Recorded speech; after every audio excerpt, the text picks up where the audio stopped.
Ladies and gentlemen, welcome aboard this Norwegian 737 flight to Bergen. This is your captain, Kjetil, and I'm flying here with my first officer, Anders, today. The first time flying a 737 full size.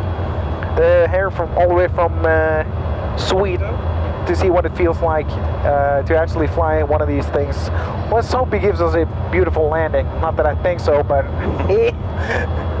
welcome aboard, and thanks for flying. Talk to you later. For a long time, mankind have been looking up to the sky. People dreamed about building something so they could go up in the air and fly. At that time, the sky was the limit. It was not an easy task to come up with the perfect idea. Lots of pioneers risked their lives over many decades, even centuries, to get humans off the ground by gliding off cliffs. On the 17th of December 1903, the pilot Orville Wright took the machine up to the air and stayed there for 12 seconds and went 120 feet.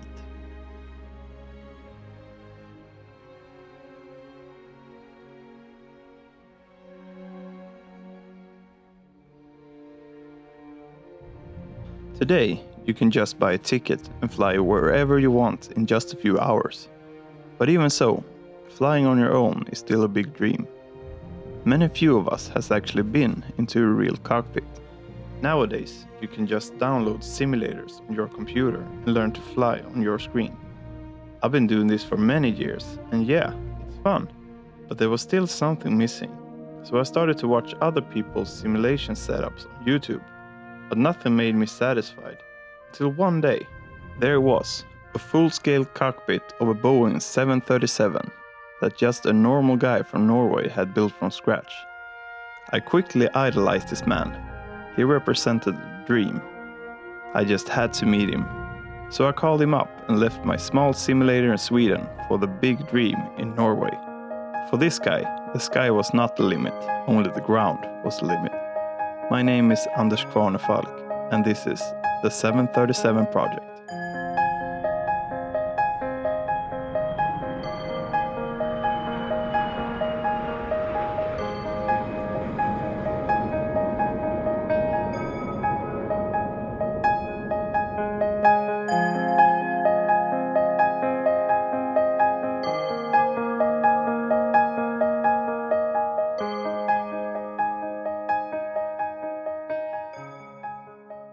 Tell me about yourself. No, enough about me. Tell me about yourself. Yeah.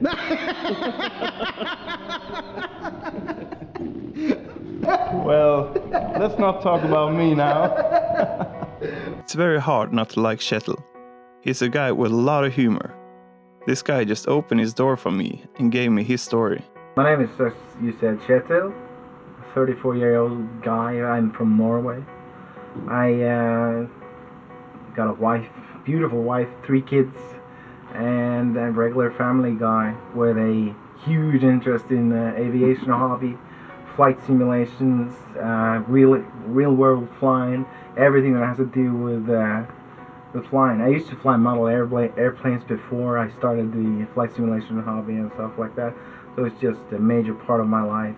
And that's basically who I am, just a regular old guy with a not loose.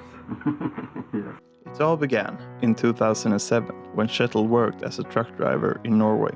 But at that time he got tired of that job and wanted to do something else. He wanted to move to Florida and train to become a pilot. But what would his wife say? My wife is just as crazy as me, as I am, when it comes to when you get an idea, when you get something you want to do, you just do it and you don't think back. So basically, when we figured out I wanted to become a pilot, let's just move to Florida. We'd take the kids with us, go to Florida, have a good time over there while I'm going to school and stuff. And so we did. We moved over to Florida. We lived there for about 3 years. And I went to Phoenix East Aviation. I got my commercial pilot's license. And I went over to Cloud Dancer Aviation. It's also in Florida. And I got my flight instructor certificate. Back in 2004, Kjetil met his friend Stian over the internet on a simulator forum. So we started chatting, and we just got along great. And we moved to Florida, and he's like, hey dude, I want to come visit you. And I'd never even seen the guy before. I only talked to him over the phone. And here he is in Orlando, and I picked him up, and we just got along just great. Unbelievable. He's my best friend, no doubt about it. After 3 years, Kjetil and his wife moved back to Norway, and they discovered that they would become parents.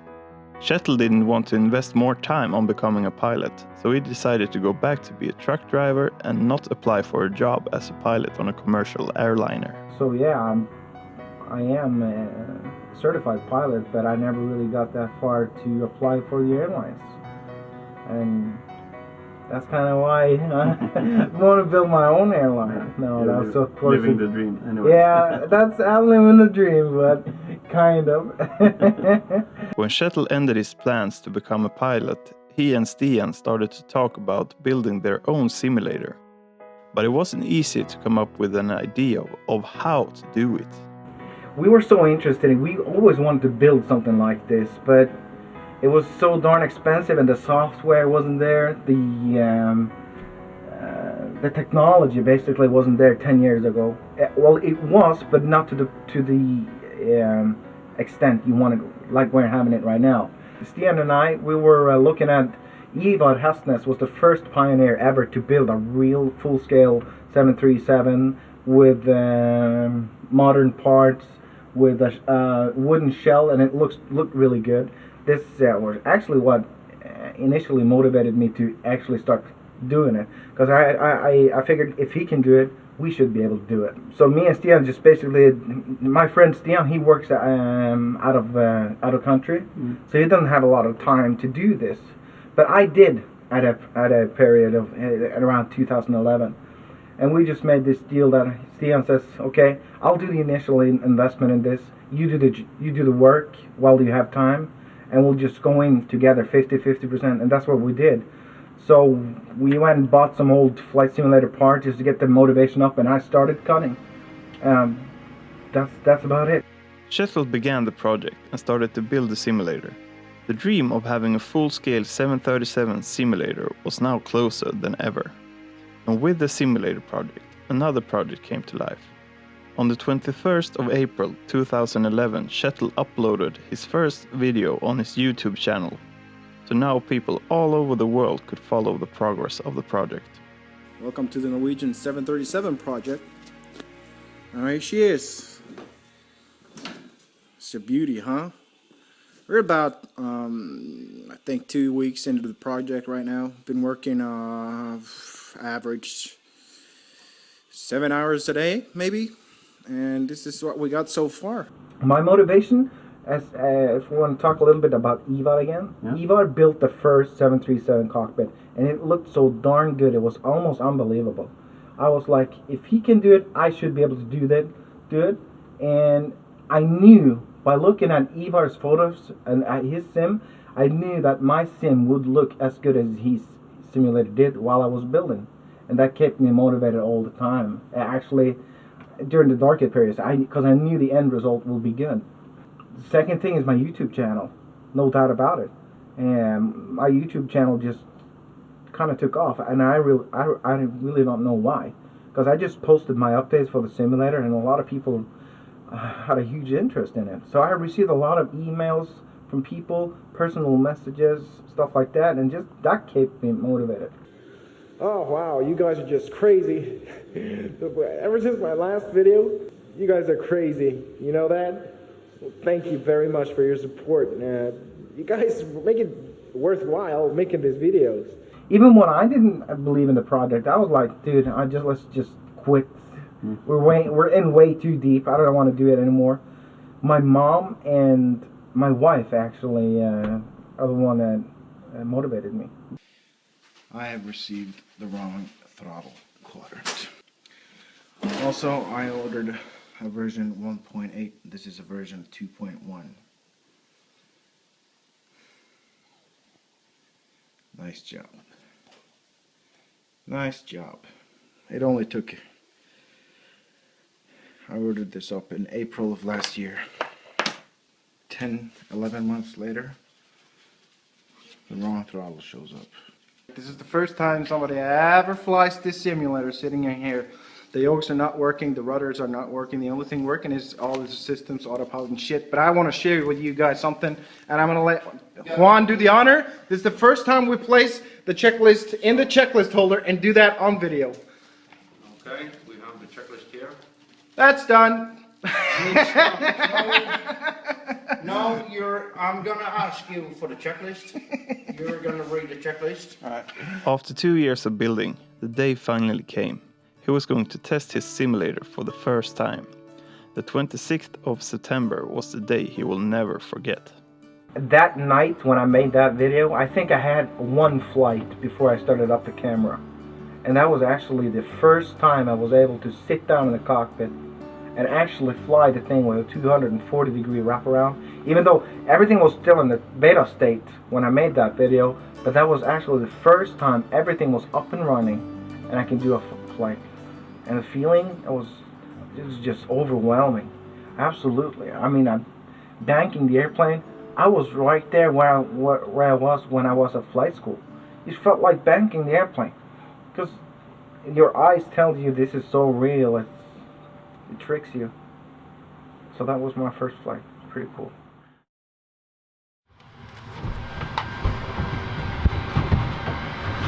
Have a seat. Thank you. Sit on the right side. Yeah. Watch your head. Oh.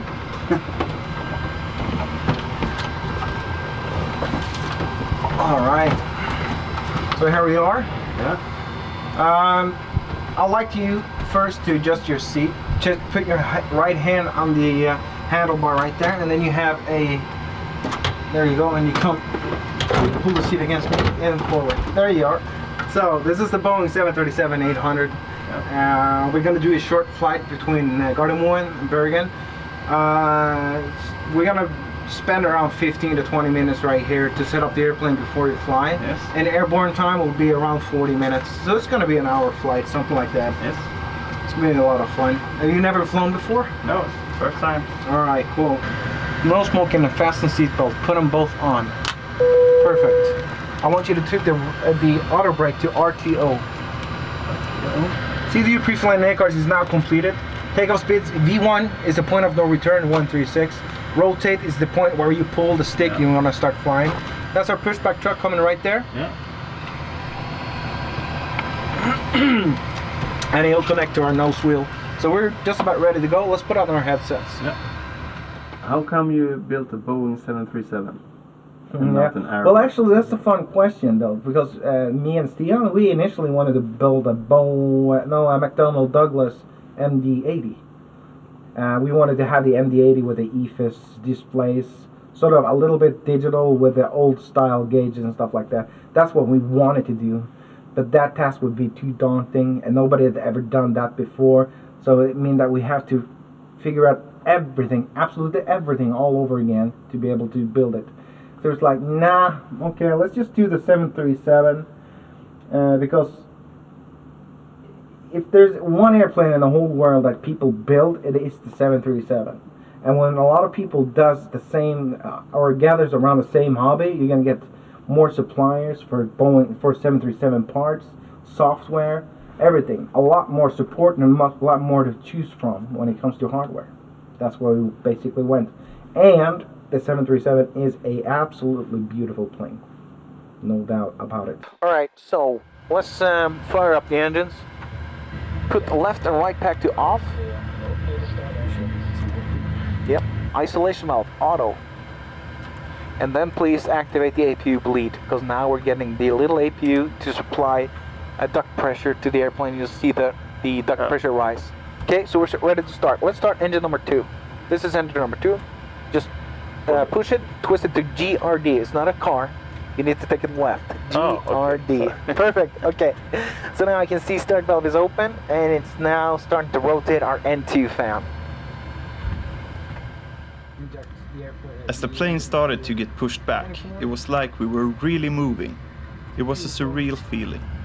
This was truly a new sensation that I never experienced before in my life. Everything from the sounds to the motions on the wraparound screen felt authentic. The subwoofer beneath us gave us the sensation of the concrete we were passing during our taxiing to the runway. Of course, I haven't been in a real cockpit, but it sure gave me some perspective of how it can feel.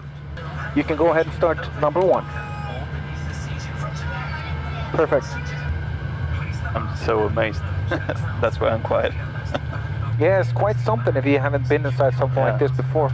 It's really, really cool. Yeah, it is. You see that thumb up right there? Yeah. That means ground equipment is clear. APU off before taxi checklist complete. Yeah.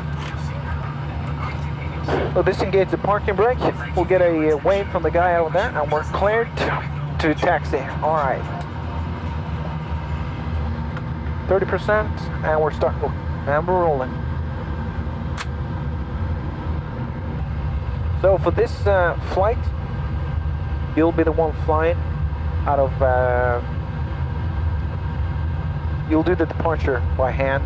Okay. Yeah, and I'll help you whenever if I see you have problems understanding what the instruments are trying to tell you, because we got a very, very nice little tool in here. It's called a flight director. It consists of 2 pink bars that will show up on your screen. Yeah. Those bars is trying to tell you whether you need to go right, left, up or down with the nose. Okay. And I know that can be very, very confusing if you haven't flown using a flight director before. I'll help you out. Okay. So we're gonna put full takeoff thrust on the airplane, or we'll use a toga departure. The airplane is gonna set takeoff thrust by itself, and your only job below V1 is just to maintain runway at the center line. Okay. See, okay, strobe, landing lights. Using the rudder in front of you. Okay. The rudder pedals. And I'll monitor the engine displays and the airspeeds, and I'll call out V1 and rotate. Flaps, 5 plan, 5 green light, stabilize the trim, 4.5 units, catapult.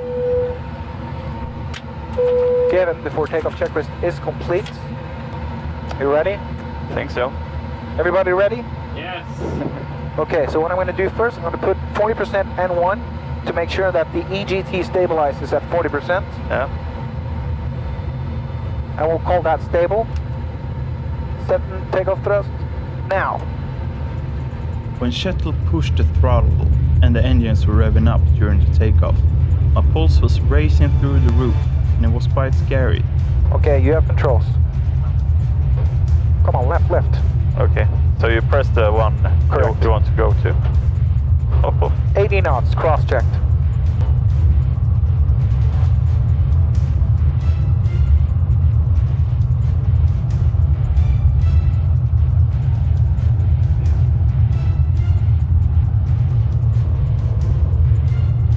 V1, rotate. V1. There you go, perfect.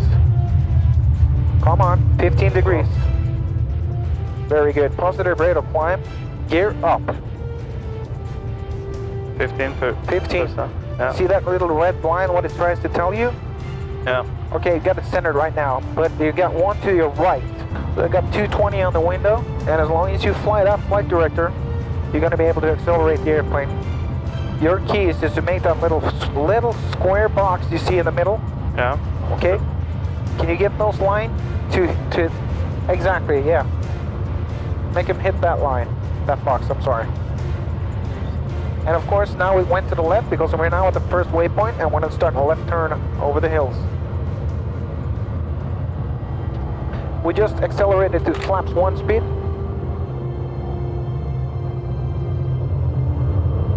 After a while I got used to the feeling, and it wasn't as scary anymore. I started to bank the plane, and then I was overwhelmed that my brain told my body and all the senses we actually banked with the plane. Very, very nice. You have to hold your tongue steady. So basically we're just flying along now. The next key, next thing we're looking for now is 10,000 feet. We're coming up on 9,300 now, 9,004. And at 10,000 feet, it's just basically landing lights off, fasten seat belts, and hydraulic quantity and pressure check. There we go, 10,000 passed. Lights, start switches, fasten seat belts off. Hydraulic quantity and pressure checked. There we go. And now there, you can hear the lady start talking, and we're going to start serving some food. Yeah. So we're on our way. Good job, and you're doing a better job than you have any. Than you know. It's unbelievable. You're doing an amazing job. Thank you. A lot of people have a lot of problems understanding those numbers, and I'm just amazed that you actually understood it. All right. Did you hear that? Kjetil is proud of me. I think this captain understands talent when he sees it. But you can't enjoy the view as much when you have to. Well, actually, once you get to know the system and stuff like that, you'll start using that as only a reference. Yeah. Meaning that when you drive a car, you don't always look at the speedometer. You just use it as a reference. Yeah. So it's quite something else compared to flying a home simulator, right? It really is. Would you say it's easier or harder? Yeah, it's easier. Exactly. It's much more easier. Because everything is in the palm of your hands. Yeah. Everything is surrounded around you. The immersion is just unbelievable. And I'm really glad it came out to be like this. Yeah. The 240-degree wraparound screen. It's really amazing. Sets the mood. It's really something else. Yeah, exactly. You can't even imagine how it looks like when you're just thinking about it. You know what the funny thing is? I discovered it when I used those. I made these YouTube videos. Yeah. No camera has ever given the same experience for the viewer as you get sitting here right now. And I've tried cameras with a lot of wide angles and stuff like that. It does not justify the screen. No, it doesn't. It actually feels like you're tilting as well. Yeah, it really does. And that was the strangest feeling when you asked me earlier what it felt like to fly this thing for the first time. Yeah. I was just so happy that this screen actually fools your mind. Yeah, into it does. You think you're it really sitting does. So how do people generally react when seeing this? Well, they react in a good way. Yeah. Absolutely no doubt about it. A lot of people have always wanted to see what pilots do in a cockpit and what it feels like to actually sit down in a cockpit, see what the pilots are doing. So everybody's just stunned. No matter if you're an old man with a bad temperament, when you go out of this simulator, you're gonna go out of it with a smile, I promise you. So mostly positive. Oh, absolutely. It's a lot of fun. All right, so we just leveled off at 28,000 feet. You ready for a cup of coffee? Yeah. Yeah, go ahead and call for the flight attendant right there.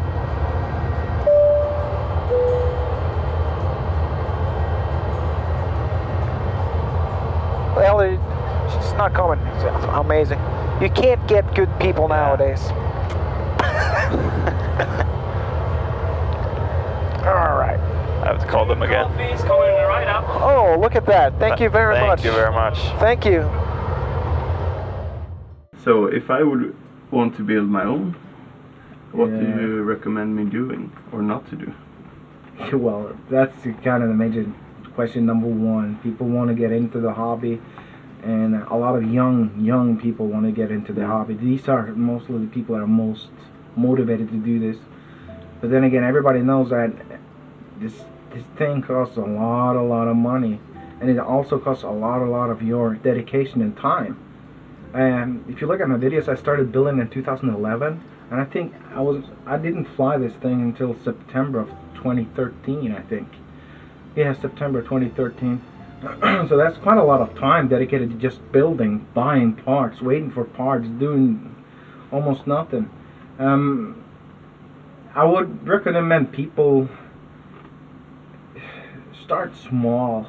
If you still want to continue, once you know that ProSim costs a lot of money and all these softwares and all these hardware costs a lot of money, start building your own plans.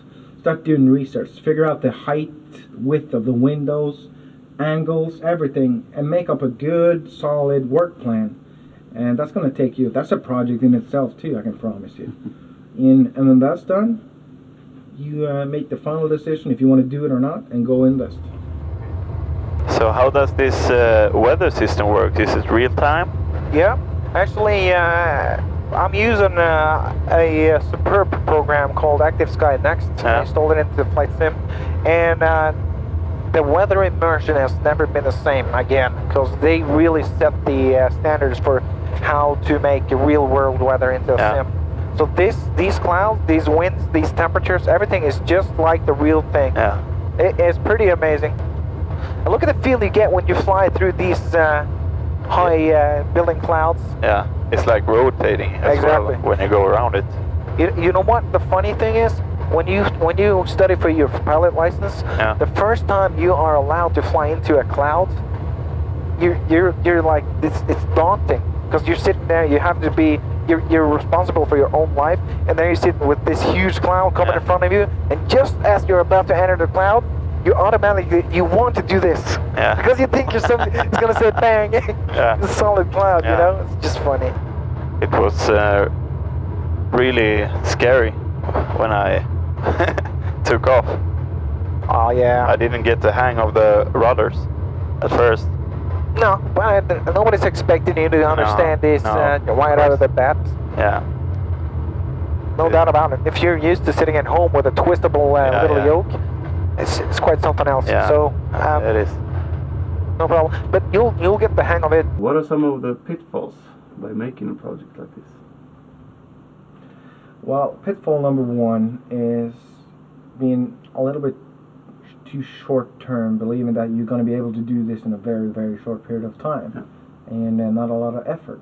Because this is at least what I did, is I invested a lot of time into making all these details. I made step plans for everything, and I made sure that it didn't start with the next step until I had completed the previous one. My step was plans, wood, the outside, then interior, and when I was done with the interior, I would start with the electrical flight instruments and stuff like that. I see a lot of people say that you need to fly while you build to keep the motivation up. I say that is dead wrong. Absolutely dead wrong. Because if you do that, I know for myself, if I had this simulator up and running while I was doing the itty-gritty small details in this, I would never, ever put that much job into those little details. So it will have effect on the end result if you take those shortcuts. Oh, hell yeah. It will have a lot. That's what I'm saying to you. Why would you spend a lot of time grinding these itty-bitty things when they're not going to matter anyway? Because the simulator is up and running anyway. So that's what I'm saying. You need to be careful with that. It's just strange what the mindset sets itself to once it understands that you can avoid a one kind of thing, you know. Okay. So it's just one of those pitfalls I think it's important to stay away from. Would you please bring me the gear down? Gear down. You see the anti-brake switch? Set it to 3. There we go. Perfect. Give me flaps 15. Flaps 15. Are you ready to take over? Yeah. Okay, let me disconnect the autopilot for you. Right there. You're flying. This was it. I had the control over the plane. My heart was racing once again. Even though Kjetil did almost everything, it felt like I was alone. It all depended on me to take down the plane safely. And now you're going to get a little bit high unless you stop that climb. Perfecto. Now I want you to start looking out the window instead of looking at your instrument. Okay. Because I'm going to turn off the flight director now and recycle it. Approaching and now you're minimums. visual. Just a little bit right. A little bit to the right. 300. More. Minimums. Well, I think you're good. It's too late to make major adjustments right now. Yeah. 200. Just fly it down 100. and lift the nose when I tell you. Just a little bit. 50. 40. Now. 30. 20. A little bit more. 10. Oh, it's going to be a hard one, but okay. Oh, sorry. I think we just touch the ground. There we go. Speed raise up. And now we're going to reverse thrust, and then you steer with your legs. Reverse thrust set. Yes! I did it! My first landing. Not too bad if I may say so myself. I have controls. Good job. Thank you.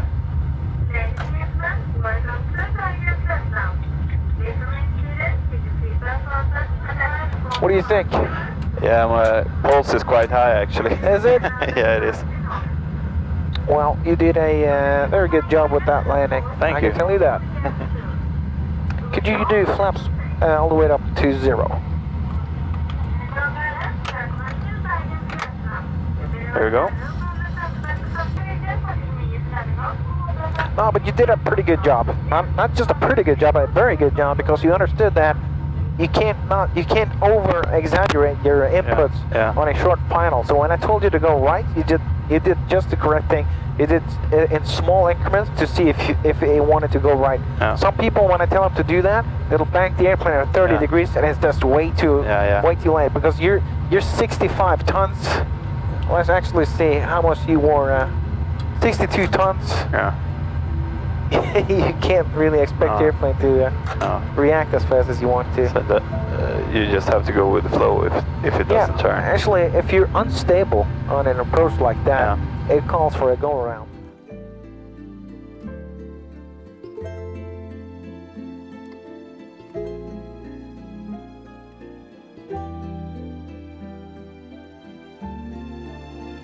Good. And I will stop engine number 2. Release fasten seatbelt. Call for ground call. No ground connection. So just as the real thing, we need to sit now and wait for the ground personnel to connect that cable. And we're gonna get a blue light right there when the ground connection is established. Yeah. That's our key to start to continue. Come on. There you go. There you go. So now they're connected. So I'll just go ahead and activate it. And now I can stop the remaining engine number 1. Yeah. We'll run for 10% and 1. There we go. Anti-collision light off, and we'll start to flow. Hydraulics, isolation valve, wheel well, flight director off. Recalibrate the autopilot. Closest 1,000 plus 100. You have used 2.28 tons of fuel. What do you think? Pretty cool, huh? Yeah, this was amazing, actually. Yeah. It was. And once you get on the airplane and you know how to operate it and stuff like that, we can put more challenges towards you, because you got a complete failure mode. This is the fire bell. Oh. And I can tell you, if you felt sweaty just flying normally, you'll be running out of the seat once done with one of these. Just jump out of the airplane. Exactly. What's your favorite flight route? My favorite flight route, short and precise. That's basically it. I do not have really two favorite airports. I just ride like a short route, maximum of an hour from when you sit down to land.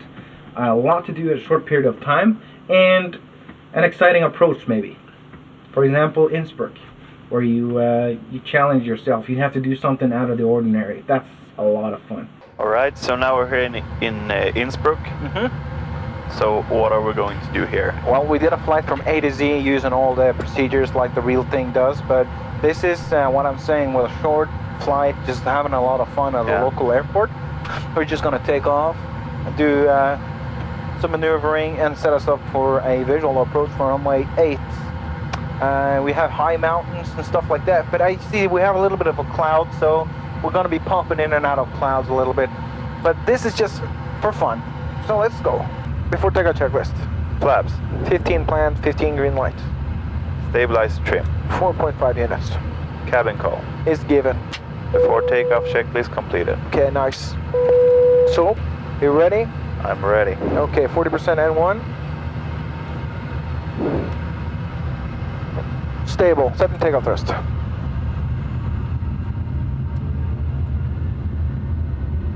Thrust is set. V1 rotate. V1. Very nice. Prostate radial climb. Gear up. It looks incredible. Yeah. So basically the approach we're going to set up for is quite complex to do. You need to fly out to Rottenberg for the initial approach fix and stuff like that, do an LNAV or localizer approach. where you break out at minimums. That is around 3,700 feet before you start doing the visual part. I don't know if this is gonna work out. Hydraulic, we have off-schedule descent and we have hydraulic overheat. It's because we're low on fuel. Trim the airplane to maintain this pitch attitude. Oh, very good. Okay, make a left, no, sorry, a right turn. To heading to 50 initially.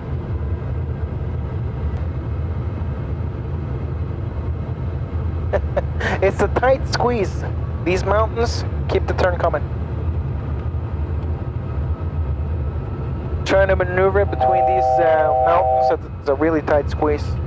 You should be glad they're not doing this in the real life. This is supposed to be set up for the approach way out. Yeah.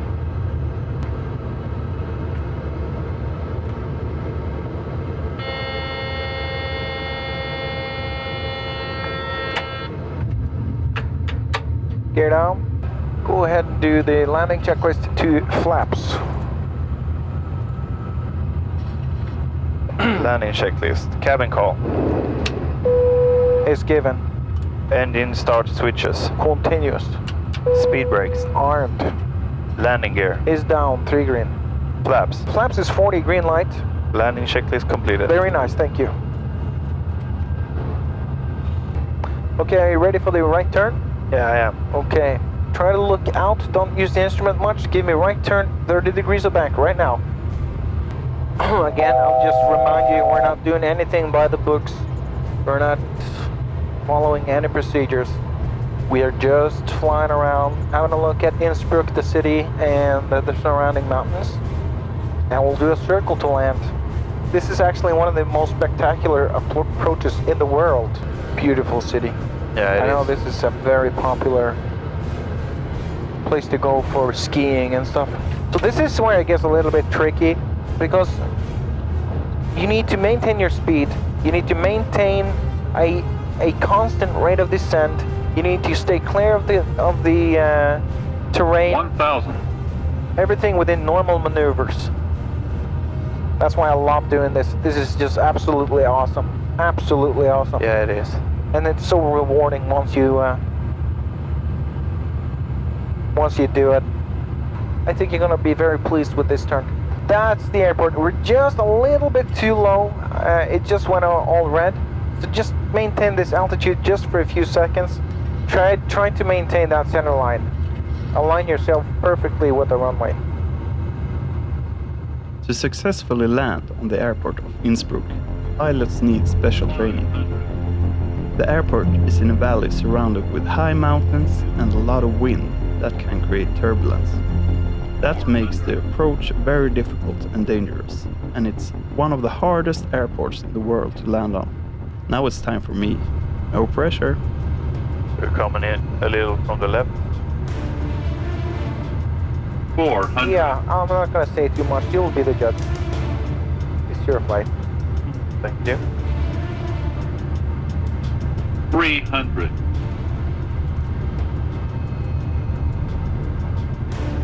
200. Think rate. Okay, start pulling the 100. Think Very rate. nice. 30. 20. 10. Oh my god. One wheel landing. Perfect. Speed brakes up, 2 reverse. I made it. One wheel landing, but I made it. That was actually pretty good, Anders. Thank you. Not just pretty good, that was damn good. Yeah, you set her down with about 50 feet per minute on a one-wheel landing. It's cool. That's just how I roll. That's how you roll, but Yeah. Flughafen Innsbruck. Flughafen. Should actually see a guy, ramp agent, waving at a flag. See if we can find an entry right here. Okay, we'll have one entry right there. There's no signs in the ground. So we'll just go by what he's trying to tell us. So we say go a little bit to the right. And now he wants us to continue straight forward. Okay, he still wants us more to the right. I don't know why. This is Aerosouth ground services. And now he wants us left.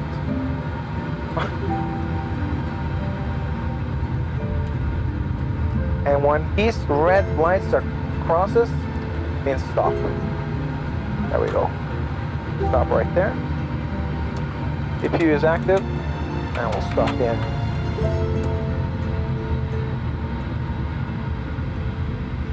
Very nice.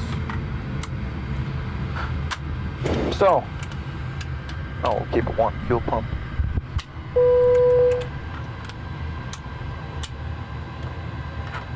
So we're done. And now he's gonna come and put the blocks into position. Yeah. It's great. And we're done.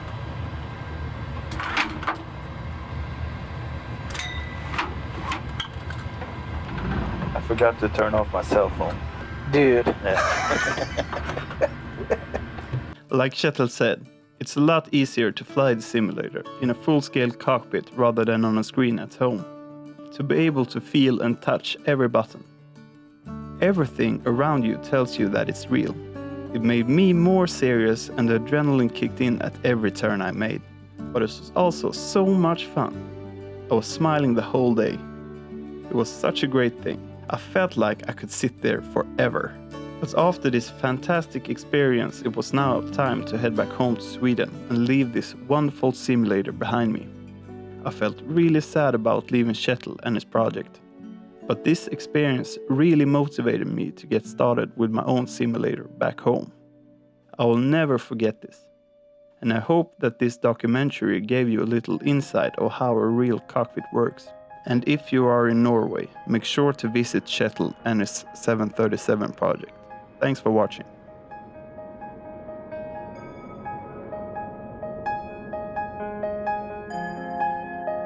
I'm on my way to you.